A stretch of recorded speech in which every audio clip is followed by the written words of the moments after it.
हरये परमात्मने प्रणत क्लेश नाशाये गोविंदाय नमो नमः। गुरुर्ब्रह्मा गुरुर्विष्णु गुरुर्देवो महेश्वरः गुरुर्साक्षात् परब्रह्मा तस्मै श्री गुरुवे अतुलित बलधामं हेमशैलाभदेहं धनुजीवन कृशां ज्ञानिनामग्रगण्यं सकल गुण निधानम् बानिराणामधीतं रघुपति प्रिय भक्तं वातिजातं नमामि।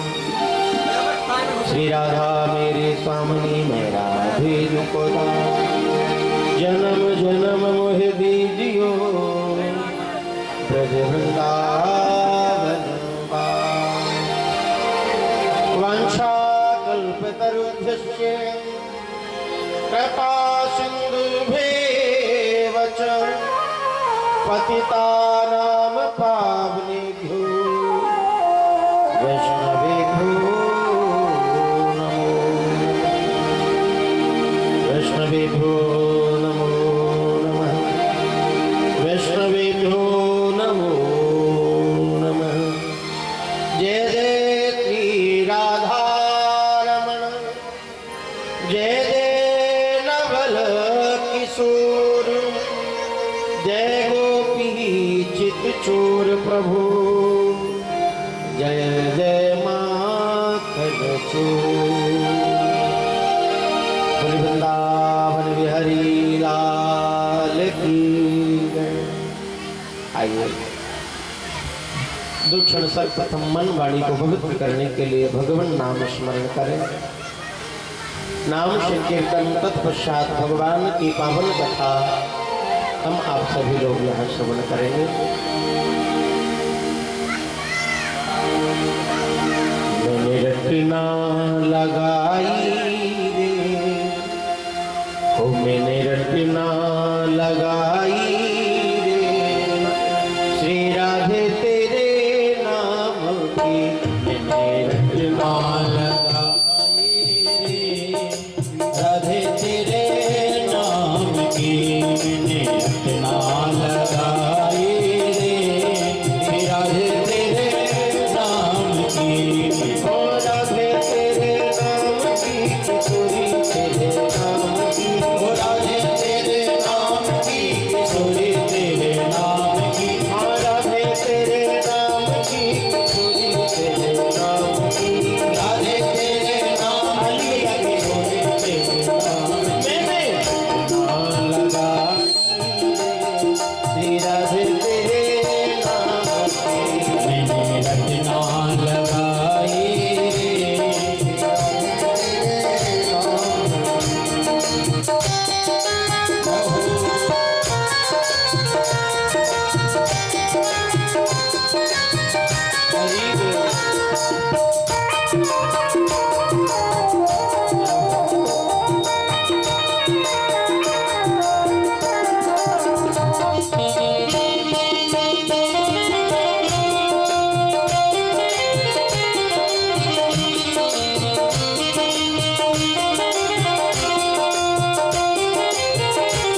श्री सुखदेव जी महाराज की जय हो। गोवर्धन नाथ की जय हो। श्री राम जानकी भगवान की जय। जय श्री राधे जय जय श्री राधे। हनुमंतलाल की जय। शंकर भगवान की भगवान की परम मंगलमय प्रार्थना अकारण करुणा वर्णालय भक्तवांछा कल्पतरु श्री तुलित वरिंद पीतांबरधारी आनंद कंद परमानंद मेरे बालक प्रभु की वांगमयी प्रतिमूर्ति श्रीमद् भागवत महापुराण भक्ति ज्ञान गोविंद कृपा से आज इस भक्त ज्ञान वैराग्य की पावन प्रगति का भगवान श्री राम जानकी प्रभु की अहत की अनुकंपा से संत महापुरुषों के दिव्य आशीर्वाद से और समस्त ग्राम समाज राम जानकी सोसाइटी के सम्माननीय सदस्य गण जिनके पावन सहयोग और सफल मेहनत के कारण आज प्रथम दिवस प्रभु चरणों में नमन करते हुए हम आप सभी लोग ठाकुर जी के चरणों में बार बार वंदन करते हुए आज की इस मधुर बेला को प्रारंभ करें। एक बार प्यार से कहें राधे राधे। कि श्री भागवत पुराण में भक्ति ज्ञान वैराग पढ़े सुने हृदय रस बढ़े कृष्ण अनुराग। सज्जनों, भगवान की इस पावन कथा में क्या है कि श्री भागवत पुराण में क्या है कि भक्ति ज्ञान वैराग। भक्ति ज्ञान और वैराग। जिस प्रकार संसार में सतोगुण रजोगुण और तमोगुण जीव को अपने बंधनों में बांधे रखते हैं, तामसी प्रवृत्ति जो है, तमोगुणी जो है, वो चाहती है कि जीव कभी भजन न करे, कभी भगवान का नाम अपनी वाणी से उच्चारण न करे। लेकिन भक्ति और ज्ञान वैराग इनका आश्रय जिसे प्राप्त हो जाए, भक्ति मैया जिसके हृदय में आकर के विराजमान हो जाए, वहां ये तमोगुण निष्क्रिय हो जाता है, इसका कोई प्रभाव नहीं रह जाता। तो श्रीमद् भागवत में सर्वप्रथम ये तीन वस्तु महत्वपूर्ण है कि पढ़े सुनीते हृदय रस बढ़े कृष्ण अनुराग। अच्छा, भागवत को पढ़ने से, भागवत जी की कथा सुनने से मिलेगा क्या? क्या लाभ होगा? बोले जो जीव इसे जीवन में जितना श्रवण करेगा एवं जितना स्वाध्याय पढ़ेगा तो क्या मिलेगा कि बढ़े कृष्ण अनुराग। भगवान के प्रति उसका अनुराग प्रेम और प्रकट होगा। एक बड़ी सुंदर बात है कि जो जाने ही ताहे देहु जनाई, जानत तुम ही वेदाई। परमात्मा को जानने वाला परमात्मा में एक दिन हो जाता है, लेकिन जो जानने का प्रयास ही नहीं करेगा, समझने का प्रयास ही नहीं करेगा, वो भगवान के रूप स्वरूप प्रभाव को समझेगा कैसे? कैसे जान पाएगा? और भगवान को जानने का यदि सरल तरीका कोई है तो वह है भगवान की कथा। भगवान कितने सुंदर हैं ये हमको पता कैसे चलेगा? भगवान का स्वभाव कैसा है, भगवान प्रसन्न कैसे होते हैं, भगवान का प्रभाव क्या है, ये कैसे मालूम चले? बोले जब तक उनकी कथा नहीं सुनेंगे। भगवान की कथा सुनने से उनके विषय में हमें जानकारी प्राप्त होगी कि भगवान ऐसे हैं, भगवान को ये प्रिय लगता है, भगवान का स्वभाव ऐसा है, प्रभाव ऐसा है। ये बिना सत्संग के प्राप्त नहीं होगा। इसलिए सत्संग जीवन में अति आवश्यक है। सत्संग का प्रभाव, सत्संग का भाव क्या है? सत्संग वो नहीं होता कि बहुत लाखों की हजारों की भीड़ हो और हल्ला होता रहे, कथा कहने वाली प्रवक्ता महात्मा जी ब्राह्मण अपनी बाड़ी से कहते रहे और हमारे कान में एक बात भी ना पड़े, समझ में एक बात भी ना आवे, वो कथा प्रभावकारी नहीं है। प्रभाव किस कथा का होगा? बोले जिस कथा को शांति से बैठ करके कर्णावली से सुन करके हृदय रूपी भवन में धारण करके फिर जीवन की यात्रा को उस पर हम चलाएं, तभी भगवान का वो प्रभाव, वो स्वभाव हमारी समझ में आ सकता है। भगवान बड़े सरल हैं, भगवान अपने भक्तों पर कृपा करने वाले भक्त वत्सल हैं, लेकिन हमारे अंदर भक्ति तो प्रकट हो।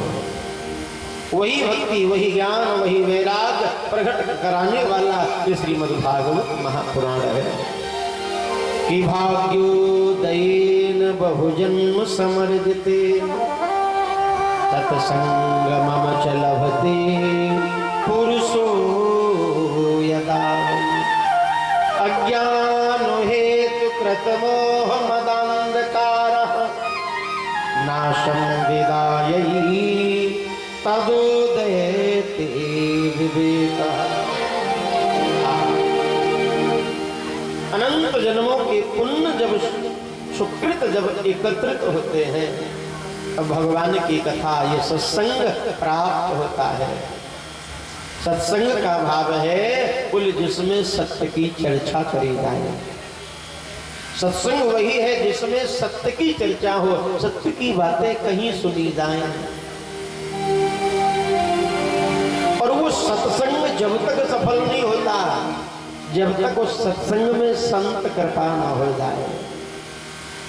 सत माने ईश्वर, और उस ईश्वर की प्राप्ति तब ही प्राप्त होते हैं बोले जब उस सत में, इस शब्द में एक बिंदी लग जाएगा। और यदि सत में एक बिंदी लग गई तो वो सत क्या हो गया? संत। एक बिंदी लग जाने से वो सत ही संत हो जाता है। जब तक किसी संत की शरणागति में जाकर के, किसी सदगृहस्थ ब्राह्मण की शरणागति में जाकर के भगवान की चर्चा न सुनी जाए तब सत्संग का भी लाभ नहीं है। तो आज भगवान की बड़ी कृपा है।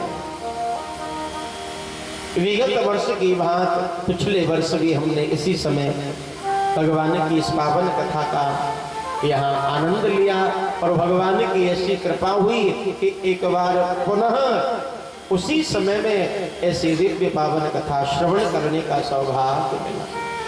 आइए कथा में प्रवेश करें, लेकिन प्रथम हम लोग ये जान लें सज्जनों, श्रीमद् भागवत की जो कथा है, भगवान की भागवत जी की जो कथा गाई गई है,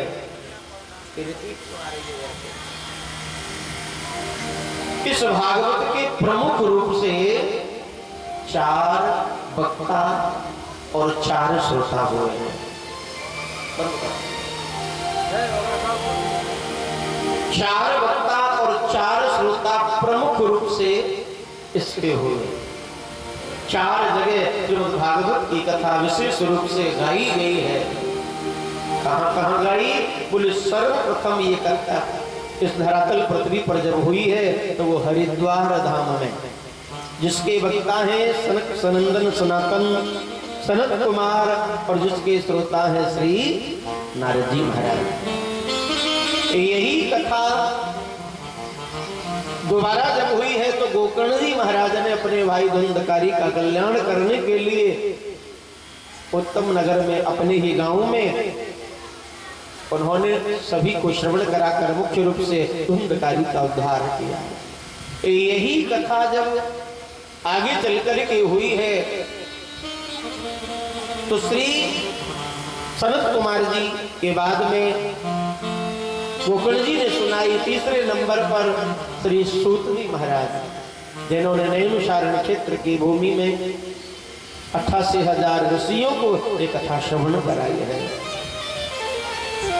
और चौथे नंबर पर ये जो कथा हुई इस सुल्तान की भूमि में गंगा के पावन तट पर राजा परीक्षित के कल्याण के लिए श्री सुखदेव जी महाराज ने श्रवण कराई।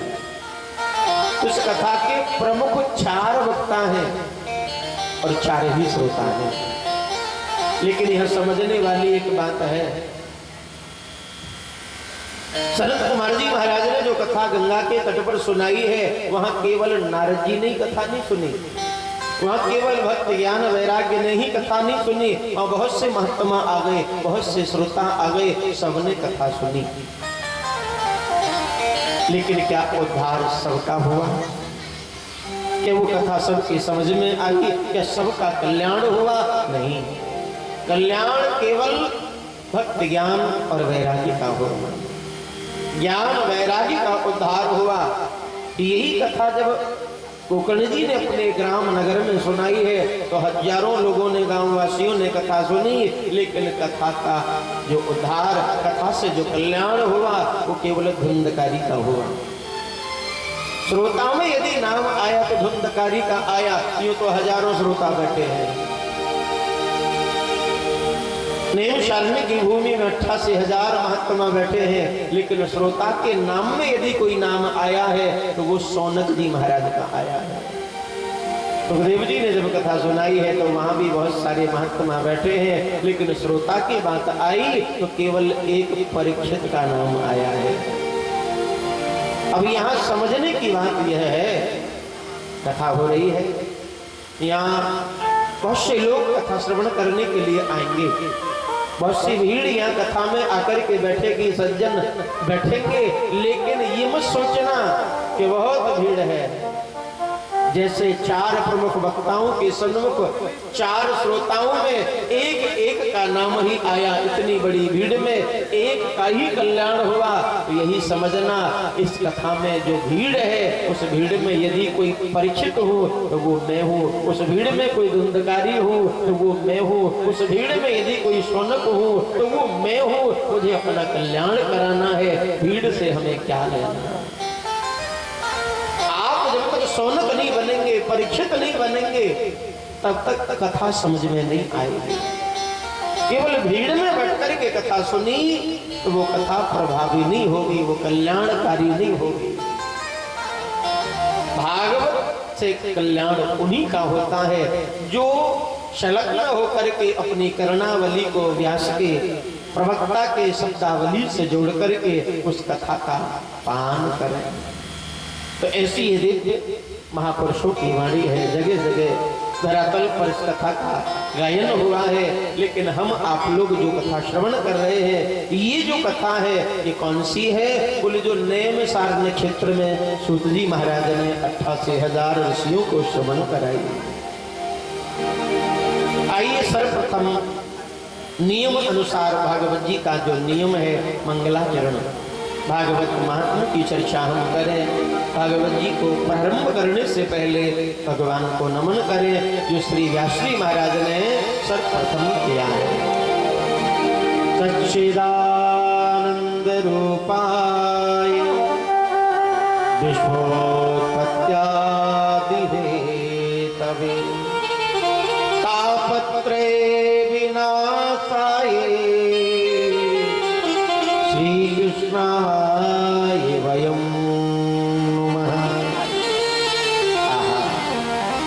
भगवान को प्रणाम किया है श्री व्यास जी ने भागवत जी के प्रारंभ महात्म्य की चर्चा में। बड़ी सुंदर बात कि सच्चिदानंद रूपाय, भगवान का रूप कैसा है, भगवान का स्वरूप कैसा है, बोले सच्चिदानंद। सच्चिदानंद माने बोले अपने आप में जो सत्वी है, चितवी है, आनंद घन भी है। यदि उसे सत कहे तो वो अविनाशी, जो त्रिकालाबाधित सत्य है, पूर्व मध्यांत सत्य है, उसका कभी विनाश नहीं होता, वो स्वयं सत्य स्वरूप है। चित स्वरूप में जो प्रकाश बनकर के पूरी दुनिया को प्रकाशित करते हैं, अपने प्रकाश से सारी दुनिया को प्रकाशित करना, रोशन करना, ये कार्य जिन स्वयं प्रभु का ऐसे प्रकाश स्वरूप श्री हरि और आनंद कंद तो उन्हें का ही दाता है कि जो आनंद सिंधु सुख राशि, जो सुखों के धाम आनंद के सिंधु, ऐसे प्रभु जिन्हें एक ही शब्द में श्री व्यास जी ने कह दिया कि सच्चिदानंद रूपाय विश्वोत्पत्त्यादिहेतवे। भगवान बड़े सुंदर हैं, लेकिन भगवान का काम क्या है, भगवान का कार्य क्या है? बोले विश्वोत्पत्त्या, विश्व की उत्पत्ति करना, विश्व का पालन करना, विश्व का संहार करना, ये भगवान श्री हरि का ही कार्य है। जो ब्रह्मा के रूप से सुंदर सुंदर सृष्टि की संरचना करते हैं, जो नारायण के रूप से उसी बनी हुई सृष्टि का भरण पोषण करते हैं, पालन करते हैं, एवं जो शिव रूप में पूरी सृष्टि को अपने आप में विलीन कर लेते हैं, ऐसे प्रभु विश्वोत्पत्त्यादिहेतवे तापत्रे विनाशाय। भगवान का स्वरूप बड़ा सुंदर है, भगवान का कार्य भी बड़ा सुंदर है, लेकिन भगवान का जो प्रभाव है ना, ये भी बहुत सुंदर है। इनका प्रभाव क्या है? बोले दुनिया का जीव कितना भी पाप ताप संतापों से दुखी क्यों ना हो, उसके जीवन में कितने भी घने कष्ट क्यों ना आए हो, और जब ये दुनिया काम न आवे, संसार समाज व्यवहार रिश्तेदार ये काम न आवे, तो कौन काम आता है? हरि को हरि नाम। ये सत्य है, जब दुनिया काम नहीं आती ना, तो नारायण काम आते हैं। दुनिया को भी भगवान की याद आती है। तापत्रे विनाशाय, तीनों प्रकार के जो ताप है, आदिदैविक आदिदैविक आदिभौतिक। कबीर जी महाराज ने बड़ी सुंदर वाणी में इन शब्दों को गाया। तीन ताप कौन कौन से हैं? कोई तन दुखी, कोई मन दुखी, कोई तन दुखी, कोई मन दुखी, कोई तन बिन रहते उदास, तन बिन रहते उदास, थोड़े थोड़े सब दुखी, सुखी राम के दास कबीरा, सुखी राम के दास। हरि थोड़े थोड़े सब दुखी, सुखी राम के दास कबीरा, सुखी राम के दास। कोई तन दुखी, कोई मन दुखी। सज्जनों, इस दुनिया में जन्म लेने वाला व्यक्ति कभी पूर्ण विश्वास के साथ ये नहीं कह सकता साहब हम सुखी हैं, हम पूर्ण सुखी हो गए, हमारे जीवन में कोई दुख नहीं है। यदि ऐसा कोई कहे तो कोई नहीं कह सकता। आप लोग कह सकते हैं कि हम सुखी हो गए? कोई भी नहीं कह सकता, क्योंकि पूर्ण सुख किसी के जीवन में है ही नहीं। कोई ना कोई दुख, कोई ना कोई तकलीफ, कोई ना कोई बीमारी सबके जीवन में लगी हुई है। कोई तन से दुखी है, अर्थात कोई तन से ठीक है, तो ये जरूरी नहीं उसका मन ठीक हो। तन तो भगवान ने बढ़िया दे दिया, निरोगी काया दे दी, लेकिन ये मन इतना विचित्र दे दिया, ये एक जगह टिकता ही नहीं है। पल पल में, पग पग पे दौड़ता रहता है।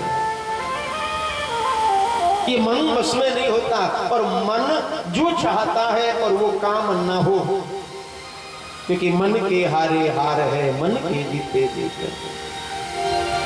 मन को हम समझा में, और जब मन न समझे, कोई कल्पना मन में जगे और वो कल्पना पूर्ण ना हो तो मन दुखी हो जाता है।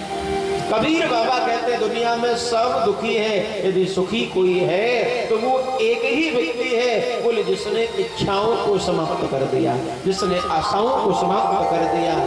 कि सुखी राम के दास। एक व्यक्ति किसी महात्मा के पास दौड़ा दौड़ा आया और हाथ जोड़कर के बोला, बाबा भगवान की बड़ी कृपा है, सब कुछ है, बस एक इच्छा है। महात्मा जी बोले, बताओ क्या इच्छा है? बोले, सब भगवान की कृपा है, कोई कमी नहीं है, सब कुछ भगवान ने दिया है, बस एक ही इच्छा है। बोले, इच्छा तो बताओ क्या है? बोले, एक ही इच्छा है महाराज। बोले, क्या? बोले, जीवन में शांति नहीं है, शांति मिल जाए, बस एक ही इच्छा है।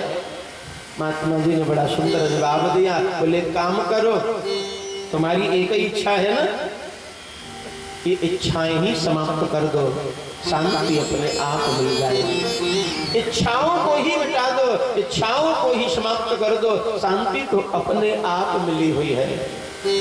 अशांति कहाँ है? बोले, जहाँ इच्छाएं प्रकट हो रही हैं कि एक हुए तो 10 होते, 10 पाकर 100 की इच्छा है, 100 पाकर भी संतोष नहीं, अब 1000 होए तो अच्छा है।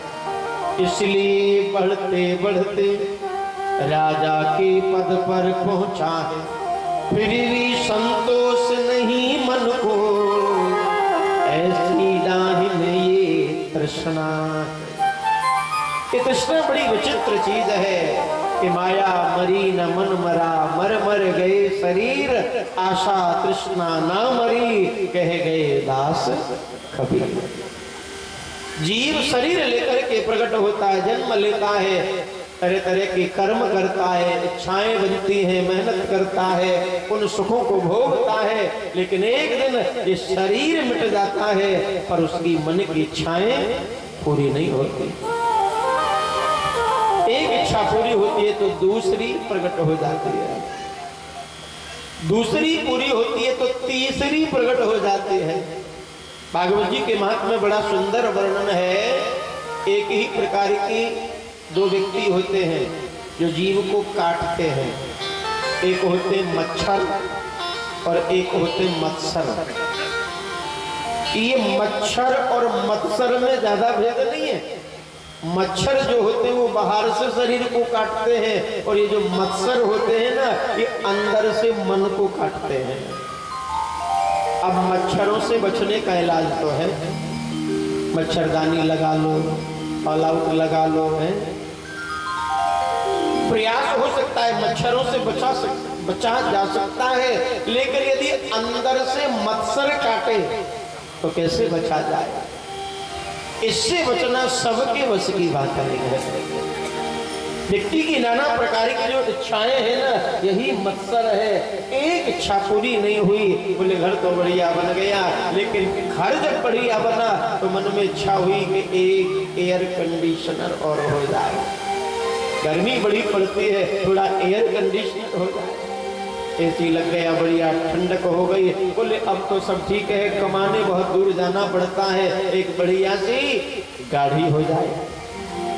तो एक मत्सर पूर्ण होता है, दूसरा प्रकट हो जाता है, और जीव इन्हीं की पूर्ति में पूरे जीवन को मिटा देता है। एक दिन जीवन समाप्त हो जाता है पर ये इच्छाएं पूरी नहीं होती। यदि संसार के पाप ताप संताप जीवन में लगे हुए हैं और इनको मिटाना यदि आप चाहते हैं तो एक ही उपाय है, हितापत्रे विनाशाय। तीनों प्रकार के ताप मिट जाएंगे। किससे? बोले भगवान के नाम में ये सामर्थ्य है। दुनिया में किसी में सामर्थ्य नहीं, केवल भगवान का नाम ही है। जब दुनिया का मना आवे तो भगवान को पुकारते हैं, और जब भगवान को पुकारा जाए तो अपने भक्त की रक्षा, अपने भक्त की इच्छा पूर्ण करने के लिए भगवान नाना प्रकार की लीला करने के लिए आते हैं। तो जिनका नाम इतना पावन है, जिनके नाम गाने से, नाम जपने से पाप ताप संताप दूर हो जाए, वो स्वयं कितने पावन होंगे, कितने दिव्य होंगे। इसीलिए व्यास जी कह रहे हैं कि श्री कृष्णाय वयं नमः। ऐसे श्री कृष्ण के चरणों में हम बार बार नमन करते हैं, वंदन करते हैं। बोले कृष्णचंद्र भगवान की जय। भगवान को प्रणाम किया। अब यहाँ सुखदेव जी की भी वंदना गाई कि यं प्रव्रजन्तुमनुपेतमपेत कृत्यं द्वैपायनो विरह कातर आजुहाव पुत्रेति तन्मयतया सर्वोऽभिनेदु तं सर्वभूत हृदयं मुनिमानतोऽस्मि। सर्वभूत हृदय परम वंदनीय बीतराग संत श्री सुखदेव जी महाराज, जो भागवत के प्रधान वक्ता हैं, उनके चरणों में भी हम आप सभी मिलकर के बार बार नमन करते हैं, वंदन करते हैं। आज प्रथम दिवस बोले सुखदेव जी महाराज की। और आइए, वंदना क्रम हम आप लोगों ने किया, प्रणाम किया, नमन किया प्रभु को। और अब हम चले नैमिषारण्य क्षेत्र की भूमि, जहाँ से ये कथा प्रकट हुई है। लेकिन मेरा मन है नैमिषारण्य चलने से पहले एक बार वृंदावन चले हैं। वृंदावन में जाकर के एक बार त्रिवाकी बिहारी जी का दर्शन करके आवे, और बिहारी जी का दर्शन करके वृंदावन में एक फेरी लगा करके परिक्रमा करके पुनः आकर के यहाँ भगवान की कथा में अग्रसर होंगे। यही सोचे कि हम वृंदावन में ही बैठे हैं। चलो रे मन के जाया जा सकता है। चलो रे मन श्री वृंदावन धाम, रखेंगे राधे राधे राधे राधे नाम, मिलेंगे बांके बिहारी छोड़ के कांवर धारी। ओ मिलेंगे बांके बिहारी छोड़ के कांवर धारी। ओ मिलेंगे बांके बिहारी छोड़ के कांवर धारी। हाँ मिलेंगे बांके बिहारी छोड़ के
आते हैं, दिल्ली से, गाजियाबाद से, बिहार से, यहाँ से नहीं देश विदेशों से बांके बिहारी के दर्शन करने जाते हैं। और साक्षात बांके बिहारी श्री नवनीत प्रिया जी यहाँ आपके ठेंगा गांव में आए हैं और आपसे ताली भी नहीं बज रही है।